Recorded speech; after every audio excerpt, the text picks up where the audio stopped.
That's pretty neat. Here it is. Okay.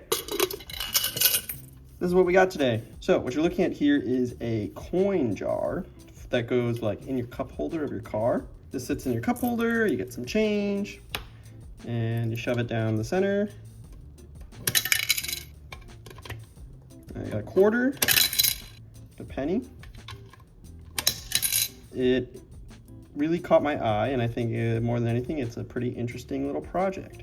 Maybe get in there with a tool. Oh, yeah. This side can slide. Oh, this side's static and this side can slide. And what happens when I shove a coin through, maybe I could do it really slowly. Maybe with this, you can see.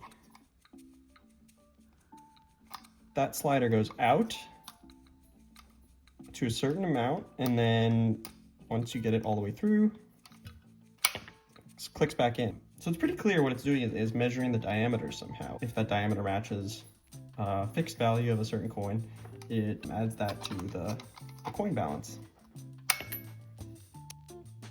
So measuring the diameter, the difference in diameter between a dime and a quarter seems pretty straightforward, but if you look at the difference between, say, a penny and a dime, I mean, it's hard just looking at it by eye to see if they're different at all. I think dimes are a little bit smaller, but that's a pretty small difference. Let's figure out exactly how much the difference is. All right, so got my calipers here. All right, we're gonna 0.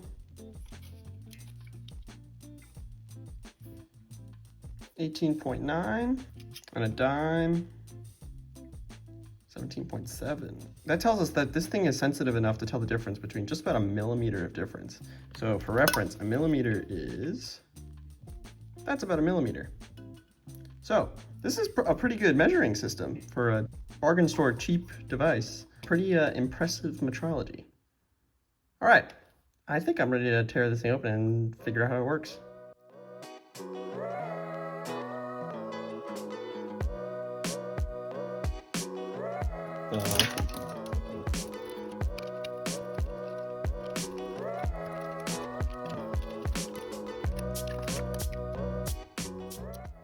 That's interesting. So the screen isn't physically connected to the board. Some sort of material that's conductive on the matte parts and not conductive at the shiny parts, and that mates up with this. I've never seen that before. I would have expected a connector or for that screen to be soldered directly to the board. Never seen that one. Let me know if you've seen something like that before. But yeah, we're not here for the screen. So I'm really here for this thing. So this is the device that the coins actually slide through, pass through, and it kind of shoots through, and there you go.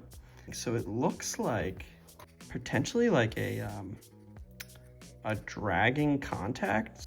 And when a coin comes in, that contact drags along. Okay, so there's no electrical active components on this actuator, but if you look at the board, it appears that there's some etching on the board, and I'd be willing to bet that as this moves along, it makes continuity with those pads. That's pretty neat. Instead of a continuous measuring device that can measure super high resolution across the entire range, it's a highly specific measuring device that can measure exactly when the actuator gets to a certain range. So this is super clever. They're leveraging the high accuracy resolution you can get from PCBs and just dragging this pad across, mating a pretty simple mechanical device to a super high resolution PCB can get this result. I'm really curious what that pad is made of, that it's conductive and also can survive all of these cycles. Very cool, very cool. All right, this might destroy it completely forever, but I'm kind of okay with that. I also want to see that pad, see what it's made of. Ah, it's not a pad. Oh, shit. So it's a little steel pin in a recess, and there's a spring behind it providing the downforce. And that's just like a stainless steel pin that'll last forever. There's your slider section. There's the PCB. You can imagine that slider that slides with the coin is actually holding this. And imagine it's also pressed down against the PCB. And it looks like it's pretty much always in this state, and when it transfers this state, I bet that's dime, then penny, then nickel, quarter? What the hell is that one? I don't know, maybe $50 or something. Yeah, I bet they went pretty deep trying to figure out exactly what those dimensions need to be, but it's free. Once you figure out those dimensions out, it's super inexpensive to just mask out the PCB in such a way that gets you those results. So cool. All right, we're back. Quarter, confirm. Uh-oh. All right, well, maybe I broke something. You know what? The fun part is, learned how it worked. I'm not gonna worry about it too much.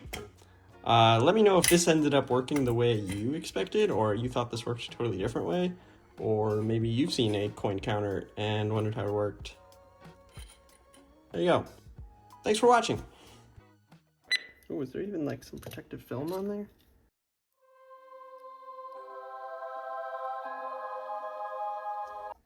Now this will go viral.